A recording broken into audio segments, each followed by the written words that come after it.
ಬಹುಶಃ ಕರ್ನಾಟಕ ಒಂದು ಅತ್ಯುತ್ತಮವಾಗಿರ್ತಕ್ಕಂಥ ಕಾರ್ಯಕ್ರಮ ಅಂದ್ರೆ ಈ ಪ್ರತಿಭಾ ಕಾರಂಜಿ.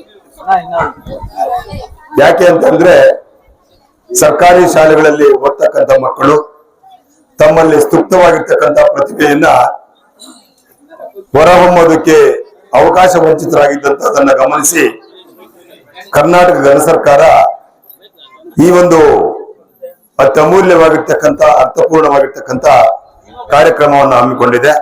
ಅದೇನು ಅಂದ್ರೆ ಮಕ್ಕಳಲ್ಲಿ ಸ್ತುಪ್ತವಾಗಿರ್ತಕ್ಕಂಥ ಪ್ರತಿಭೆಯನ್ನ ಅಭಿವ್ಯಕ್ತಗೊಳಿಸೋದಕ್ಕೆ ಇರ್ತಕ್ಕಂಥ ಒಂದು ಅಮೂಲ್ಯವಾಗಿರ್ತಕ್ಕಂಥ ಕಾರ್ಯಕ್ರಮ ಈ ಪ್ರತಿಭಾ ಕಾರಂಜಿ. ಇವತ್ತಿನ ಈ ಕಾರ್ಯಕ್ರಮದಲ್ಲಿ ಉಪಸ್ಥಿತರಿರ್ತಕ್ಕಂಥ ಮಕ್ಕಳನ್ನ ನೋಡ್ತಾ ಇದ್ರೆ ಛದ್ಮವೇಷ, ಮಾದರಿ ತಯಾರಿಕೆ, ಏಕಪಾತ್ರ ಅಭಿನಯ, ಗಾಯನ ಮುಂತಾಗಿರ್ತಕ್ಕಂಥ ಕಾರ್ಯಕ್ರಮಗಳಲ್ಲಿ ತಮ್ಮ ಪ್ರತಿಭೆಯನ್ನ ಅಭಿವ್ಯಕ್ತಗೊಳಿಸಿ ಎಲ್ಲ ಬಹುಮಾನಗಳನ್ನು ಸ್ವೀಕರಿಸೋದಕ್ಕೆ ಸನ್ನದ್ಧರಾಗಿರ್ತಕ್ಕಂಥ ಈ ಸಂದರ್ಭದಲ್ಲಿ ನಿಮ್ಮೆಲ್ಲರಿಗೂ ಕೂಡ ನಾನು ಅಭಿನಂದಿಸ್ತೇನೆ. ನನ್ನಲ್ಲಿ ನಿಮ್ಮಲ್ಲೆಲ್ಲ ಕೂಡ ಈ ಸಂದರ್ಭದಲ್ಲಿ ಒಂದು ವಿಷಯ ಏನಂತ ಹೇಳಿದ್ರೆ, ಸ್ಪರ್ಧೆಯಲ್ಲಿ ಭಾಗವಹಿಸ್ತಕ್ಕಂಥದ್ದು ಮುಖ್ಯವೇ ಹೊರತು ಬಹುಮಾನ ಮುಖ್ಯವಲ್ಲ. ಇಂದಿನ ಸೋಲು ಮುಂದಿನ ಗೆಲುವಿನ ಸೋಪಾನ ಎಂಬುದನ್ನ ಚಾಲೆಂಜ್ ಆಗಿ ಸ್ವೀಕರಿಸಿ ಬಹುಮಾನ ಬಲ್ಲದೆ ಇರತಕ್ಕಂತ ಮಕ್ಕಳು ಅಧೀರರಾಗದೆ ಇದೇ ಆತ್ಮವಿಶ್ವಾಸವನ್ನ ಉಳಿಸಿಕೊಂಡು ಬೆಳೆಸಿಕೊಂಡು ಮುಂದಿನ ಸ್ಪರ್ಧೆಗಳಲ್ಲಿ ಉತ್ಸಾಹವಾಗಿ ಭಾಗವಹಿಸಿ ತಮ್ಮಲ್ಲಿರ್ತಕ್ಕಂಥ ಪ್ರತಿಭೆಯನ್ನ ಉತ್ತಮ ರೀತಿಯಲ್ಲಿ ಅಭಿವ್ಯಕ್ತಗೊಳಿಸಿ ಬಹುಮಾನ ಗಳಿಸೋದಕ್ಕೆ ಅವಕಾಶಗಳಿದೆ. ಕಾರಣ ಏನಂದ್ರೆ ತಮ್ಮ ಪ್ರತಿಭೆಯನ್ನ ಅಭಿವ್ಯಕ್ತಗೊಳಿಸೋದಕ್ಕೆ ಕೇವಲ ಈ ಕ್ಲಸ್ಟರ್ ಮಾತ್ರ ಅಲ್ಲ, ಪ್ರಪಂಚ ಬಹಳ ವಿಶಾಲವಾಗಿದೆ. ಆ ವಿಶಾಲವಾಗಿರ್ತಕ್ಕಂಥ ಪ್ರಪಂಚದಲ್ಲಿ ವಿಪುಲವಾಗಿರ್ತಕ್ಕಂಥ ಅವಕಾಶಗಳಿದ್ದಾವೆ. ಈ ಅವಕಾಶಗಳನ್ನ ಸದುಪಯೋಗ ಪಡಿಸ್ಕೋಬೇಕು. ಮಕ್ಕಳೇ, ಮಾನವರಾಗಿ ಹುಟ್ಟುತ್ತೀವಿ, ಸತ್ತು ಹೋಗ್ತೀವಿ. ಆದ್ರೆ ಹುಟ್ಟು ಸಾವಿನ ನಡುವಿನ ಸಮಯವನ್ನ ಸಾರ್ಥಕ ಪಡಿಸ್ಕೊಳ್ತಕ್ಕಂಥವರು ಭಾಗ್ಯ ಶಿಲ್ಪಿಗಳಾಗ್ತಾರೆ. ಕಾರಣ ಏನಂತ ಹೇಳಿದ್ರೆ, ಯಾವತ್ತೇ ಆಗಲಿ ನಾವು ಹುಟ್ಟಿದ ಮೇಲೆ ಸಾಮಾಜಿಕ ಜವಾಬ್ದಾರಿಯನ್ನ ವಹಿಸ್ಕೊಂಡು ಬದುಕಬೇಕಾಗುತ್ತೆ.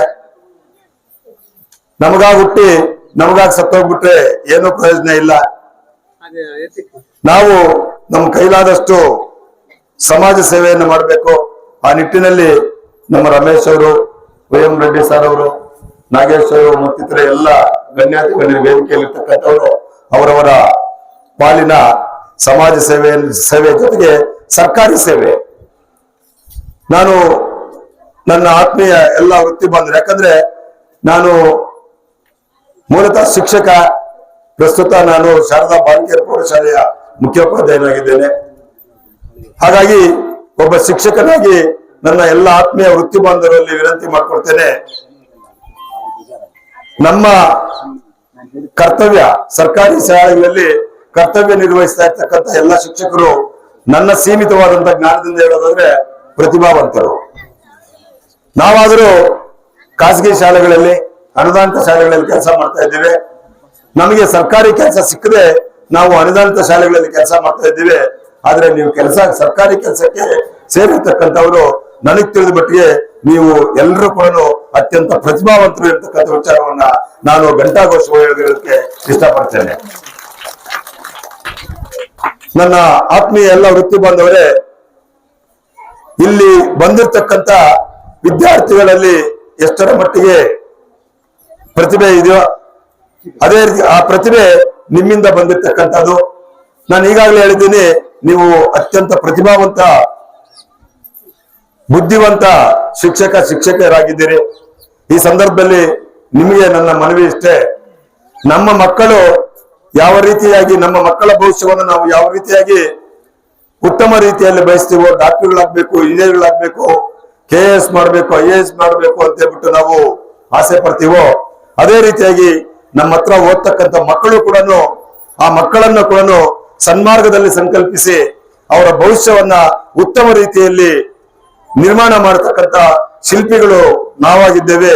ನಾವು ನಮ್ಮ ಕರ್ತವ್ಯ ಪ್ರಜ್ಞೆಯನ್ನ ಮರೆಯದೆ ನಿಷ್ಠೆಯಿಂದ ಪ್ರಾಮಾಣಿಕವಾಗಿ ಈ ಸರ್ಕಾರಿ ಶಾಲೆಯಲ್ಲಿ ಓದ್ತಾ ಇರ್ತಕ್ಕಂಥ ಮಕ್ಕಳ ಸೇವೆಯನ್ನು ನಾವು ಮಾಡಿದ್ದೆ ಆದ್ರೆ ನಮ್ಮ ಮಕ್ಕಳಿಗೆ ಭಗವಂತ ಒಳ್ಳೇದ್ ಮಾಡ್ತಾನೆ ಅಂತಕ್ಕಂಥ ವಿಚಾರವನ್ನ ಈ ಸಂದರ್ಭದಲ್ಲಿ ತಮ್ಮೆಲ್ಲರಿಗೂ ಕೂಡ ವಿನಂತಿಸುತ್ತಾ ಈ ಸಂದರ್ಭದಲ್ಲಿ ಎರಡು ಮಾತು ಮಾತಾಡೋದಕ್ಕೆ ಅವಕಾಶ ಮಾಡಿಕೊಟ್ಟ ಈ ಕಾರ್ಯಕ್ರಮದ ಆಯೋಜಕರೆಲ್ಲರಿಗೂ ಕೂಡ ನನ್ನ ವಂದನೆಗಳನ್ನು ತಿಳಿಸಿ ಎಲ್ಲರಿಗೂ ಕೂಡ ಕೈ ಮುಗಿದು ನನ್ನ ಮಾತನ್ನು ಮುಗಿಸ್ತೇನೆ. ಜೈ ಹಿಂದ್, ಜೈ ಕರ್ನಾಟಕ.